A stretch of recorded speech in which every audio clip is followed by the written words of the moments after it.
Dan, you just completed your Hey, first webinar. yeah, On-screen webinar, you're usually behind the scenes, making it yep. look good. How was it being on screen? How was your first webinar presenting? Um, it was nerve-wracking leading up to it. It really was. Um, had some technical difficulties on my side, so that just added to the stress. Uh, Doesn't but that always happen? oh, every time it's like, okay, got something important to do, and everything goes haywire. But yeah, I think overall, we got the message out there. It definitely showcased the product. So, and very generally, I'm happy with the production that we did. For those who didn't get to attend it, what's a quick, like 30 seconds? What was the product that you discussed? And Yeah. just give us a quick overview. So, a quick 30-second shot is that we are launching our mail product. Well, we have launched our mail product. Now we're just pushing forward with a little bit more.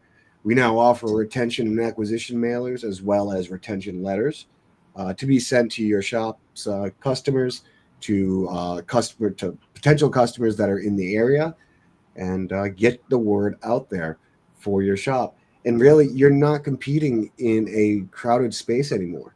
Most companies are now doing the social posts, they're boosting those, they're doing the Google AdWords, they're doing all these things, but they're not doing postcards. So that is the product we're selling. And just so I'm clear, retention mail is for your existing customers. You send them Mm-hmm. mail, and acquisition is to target new customers locally in your area. That's correct. Awesome, that's great. Craig was your guest on there, which he's usually leading, so that was fun to watch him be the guest. How was it being on screen with Craig? But was he really the guest though? I didn't feel like he was the guest. I was the newbie to the group. No, Craig is awesome. I wish we got recordings of before we started the webinar, um, because I created the sales deck, but he went in there and he's just like boom, boom, boom, boom, boom, moving things around, and I couldn't be any more grateful to have the relationship I have with him and to be on the same team working together, Awesome. especially with his webinar. Yeah, And yeah, over the past year, you've been attending our online virtual Toastmasters club, of which Craig yes, and myself are members as well. How yep. do you feel that your experience in Toastmasters, especially with some of the table topics where you're impromptu speaking, Mm-hmm. how do you feel that helped with the presentation compared to how you think it might have went a year ago before joining Toastmasters? So I think it was a huge improvement.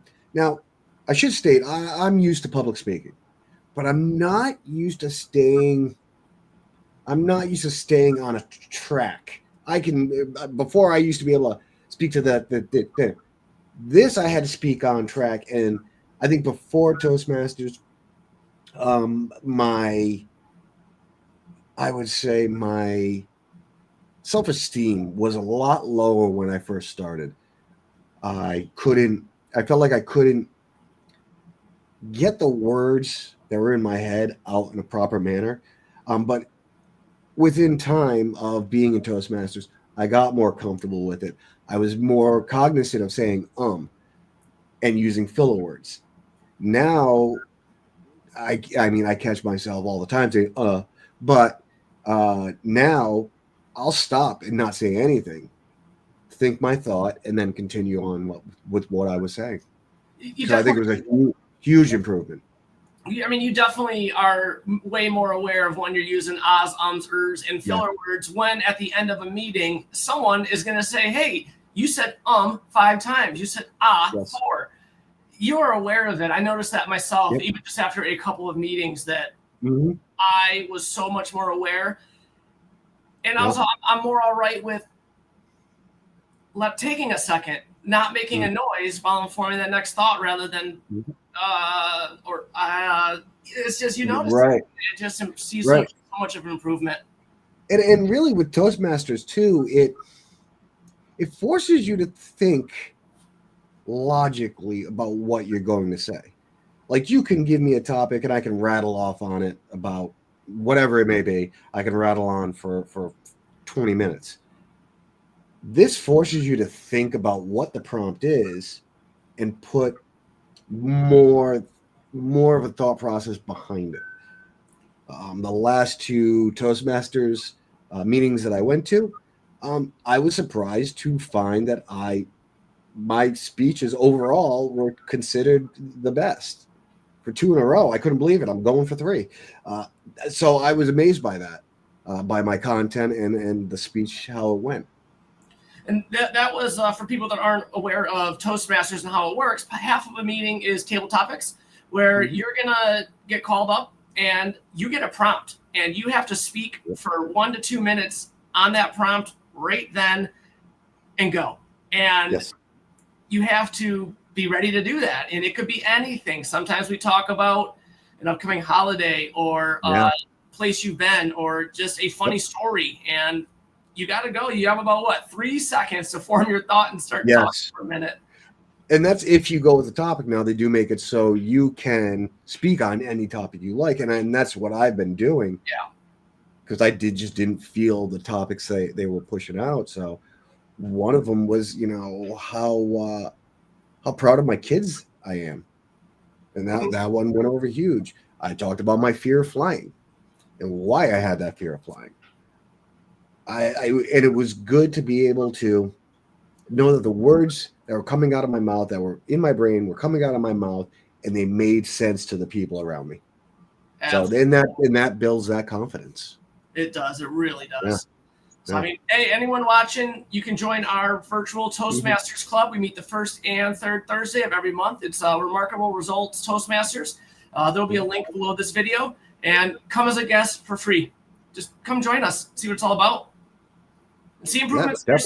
If you're speaking to customers, communication is your advantage. Being able to communicate clearly, that's how you're going to convey the right information and educate your customer. It's how you're going to be able to educate them on what you're offering, and you're going to see improvements in that. And you're going to see an increase in yeses.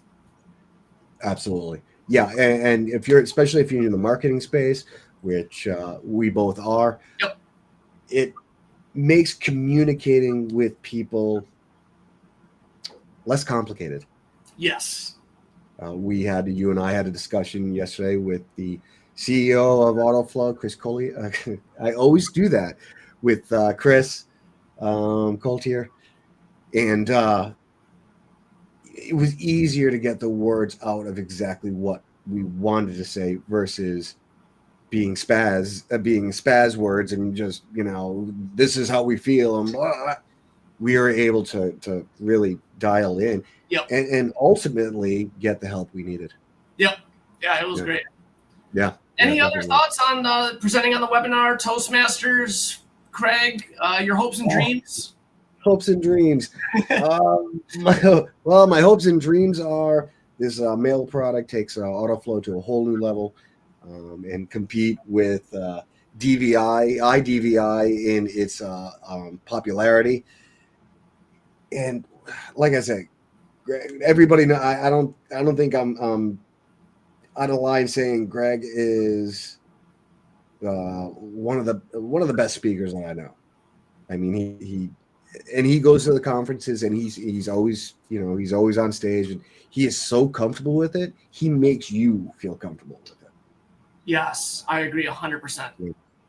Yeah. So, and if anybody who's watching this gets a chance to join Toastmasters, definitely do it. I think you can join as a guest for free. Am I correct with that? As many times as you'd like. Yep. You can join as a guest for free as many times as you'd like.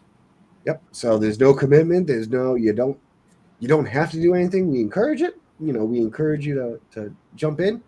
But other than that, you can see how it goes. Awesome. Well, thanks, Dan. Great talking to you. It was great watching the webinar, and I'll talk to you later. Have a great day. Sounds good. Thanks, man.